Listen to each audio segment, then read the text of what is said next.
Daf Yomi, Tractate Bava Batra, page 116a. At the top of the page, with the words V'lo Tehei Torah Shalema Shalanu Kesicha B'Teila Shalachem. That's also tough. Because I said a vort today. Means a small, idea, a word. That the word estrog is combined of four times that we say shalema in Judaism. It's emunah shlema, tshuva shlema, refuah shlema, and geula shlema. Those four times. Complete faith, complete repentance, complete healing, and complete redemption. And now I'm looking in the 116a, and it says Torah Shalema. It's right with what I was saying. This is really neat. So, but that goes with the tough. So it's the tough and estrog also. Torah Shalema. V'lo tehei Torah Shalema Shalanu kasicha b'teila shlachem. Ma lebas beno shikein yefel kocha b'mkom achin. Tomar v'bito shehora kocha b'mkom achin. V'nitzchum oso hayom asa uhu kayom yom tov. But will our perfect... Oh, yeah. 1 second. Oh, here. Yes. Yeah, you forgot your... You forgot your thing here. I'm recording something, so just... No problem. Yes. You stay as long as you like. I gotta be... Okay. Sorry. Yeah, no problem. Just recording. Let someone in there. Okay. Maybe we'll do a part 2 with this. Let's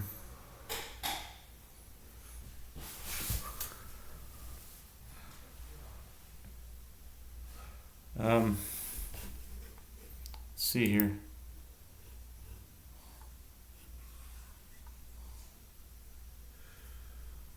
Maybe this will be like the outtake. The preamble. Yeah?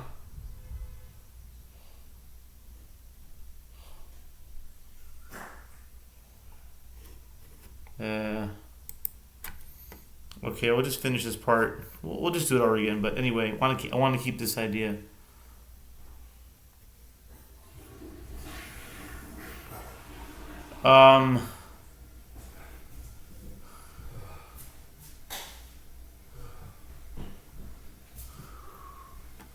What is notable is the inheritance of his daughters.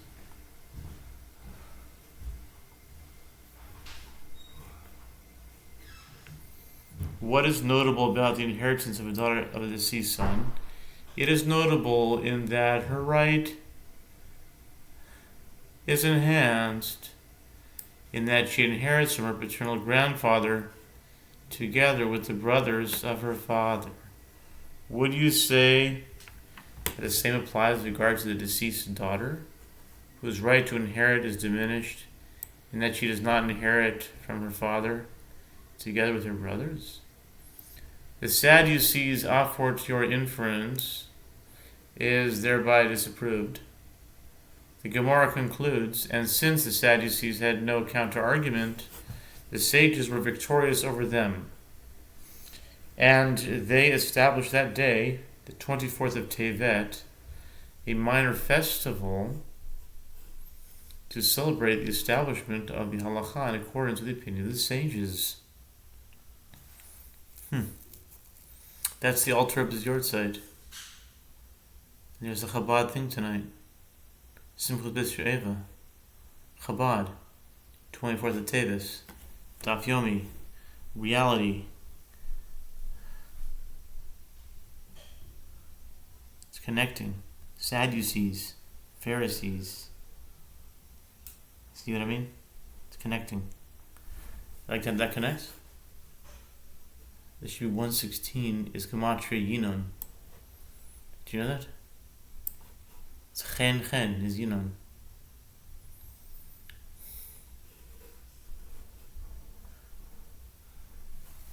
Vayomi v'reshes Pleit le'Binyamin v'lo yimachesh shevet Yisrael. Wow. And then we talked about Yimach Shemo. The secrets of Yimach Shemo. v'lo yimache shevet miYisrael. Vayomeru Yerushas pleitas Benyamin v'lo yimache shevet miYisrael. V'lo yimache would be Shmuel. V'lo yimache Shemo. No. Be Mishu. No. Shemi. Shmio. Anyway, trying to figure out, Rosh Tevos. Having discussed the halacha of a son's daughter's right to inheritance, the Gemara cites a verse that relates to the matter. After the incident.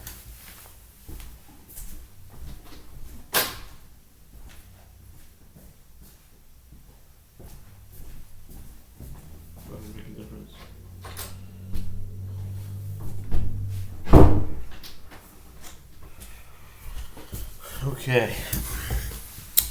Maybe we'll do the whole thing after all.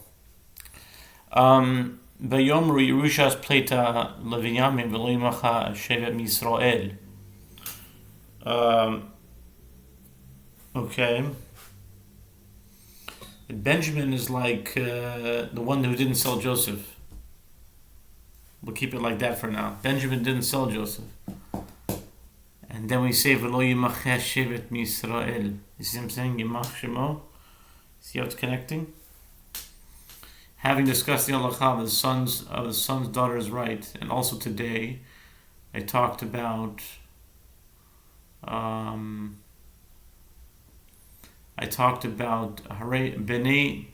Banim Harein Kebanim on Yevamah 62. Having discussed the halacha of the son's daughter's right to inheritance, the Gemara cites a verse that relates to the matter. We might do part B actually. Let's do part B. Yeah. After the incident known as Pelegish Begiv'ah, the concubine in Gibeah, the men of the tribe of Benjamin numbered only 600, and each of these men had inherited large plots of land from their deceased relatives. The verse states, and they said, they that have escaped must be as an inheritance for Benjamin, that a tribe be not blotted out from Israel. Judges 21:17. Amar Rabbi Yitzchak Deve Rabbi Ami melamed shehitnu al shevet Binyamin shelo yitirash bas haben ima'achim. Rabbi Yitzchak of the house of Rabbi Ami says, this teaches that the elders of that generation stipulated with regard to the tribe of Benjamin that a daughter of a son shall not inherit with the brothers of her father, since the daughter of a son who inherits her grandfather's property may later bequeath it to her husband, who may be from another tribe. The elders instituted this temporary ordinance in order to ensure that other tribes would not inherit large quantities of land belonging to the tribe of Benjamin, lest the tribe of Benjamin be left with little land of his own.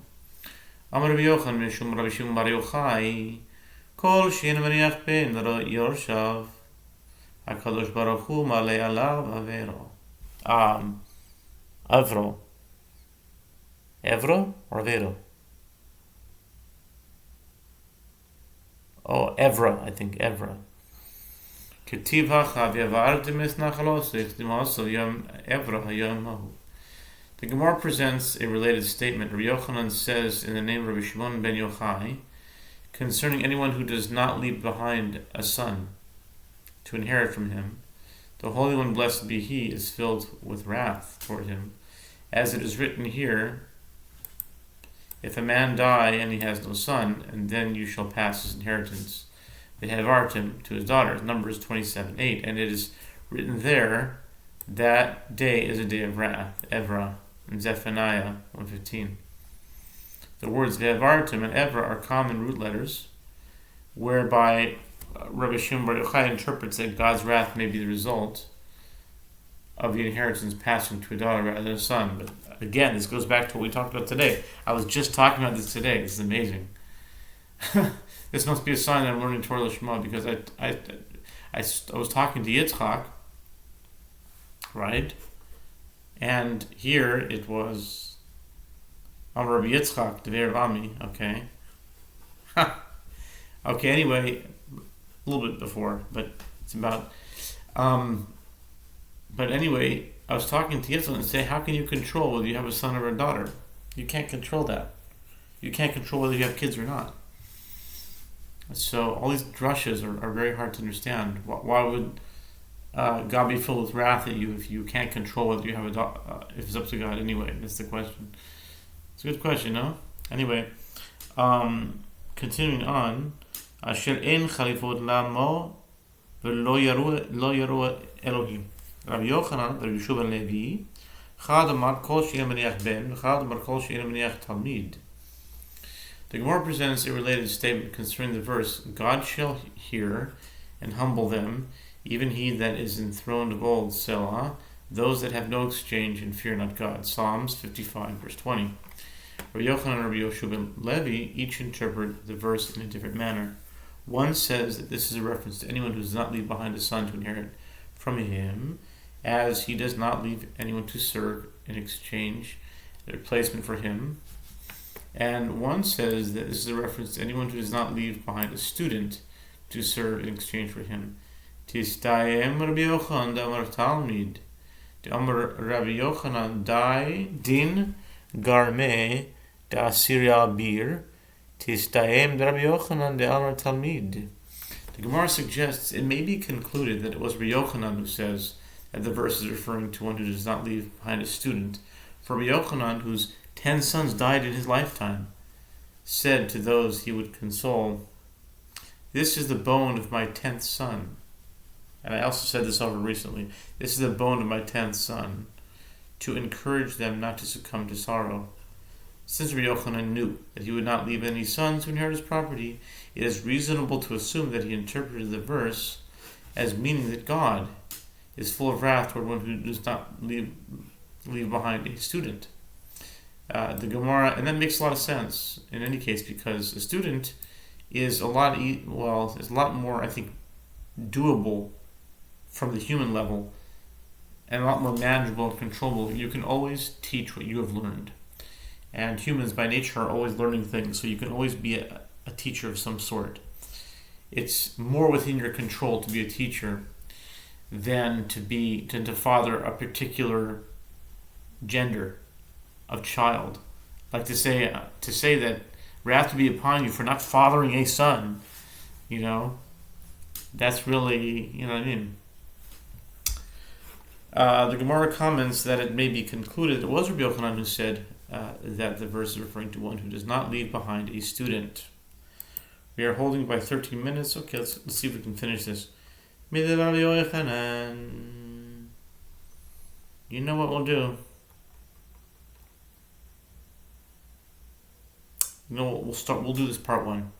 We'll make this part 1. How about that? Yeah.